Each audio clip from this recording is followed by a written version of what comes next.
Rusiya Federal Təhlükəsizlik Xidməti nasistlərin müxtəlif həbs düşərgələrində qeydə alınan cinayətləri ilə bağlı sənədləri məxfilikdən çıxarıb. Sənədlərdə öncə nasist ölüm düşərgəsi Treblinkadan danışılıb. Qeyd olunub ki, düşərgə mövcud olduğu müddətdə gündə 60-70 vaqon məhbus qəbul edib. Treblinkadakı Polyak və Yahudi düşərgələrində almanların törətdiyi vəhşiliklər barədə şahid ifadələrinə görə hər daşınmada 6000 nəfər olub. Düşərgədə bir gündə 5000 nəfər öldürülüb.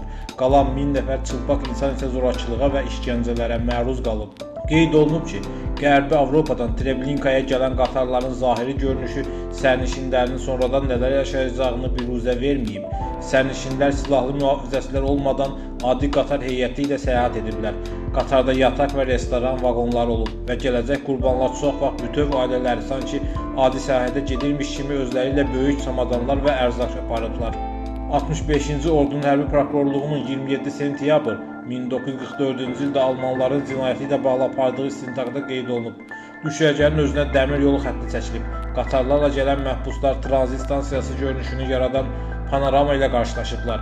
Materiallarda Treblinkadakı ölüm düşərgəsinin 3 zonadan ibarət olduğu göstərilib. Yaşayış, qəbul və məhv etmə zonaları. Sonuncu əvvəlcə 3 qaz kamerası olan kərpic binadan ibarət olsa da, daha sonra 10 kamera əlavə edilib. Hamamın girişinin qarşısındakı xüsusi bölmədə bərbərlər və həkimlər oturublar.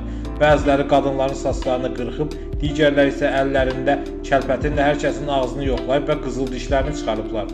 İnsanlar zorla hamama salınıb. Qapı dəmir boltla möhkəm bağlanılıb. Siqnal verildikdən sonra hamam xidmətçisi ölüm maşını işə salıb. Əvvəlcə hamamlara 1200 nəfər yerləşə bilib.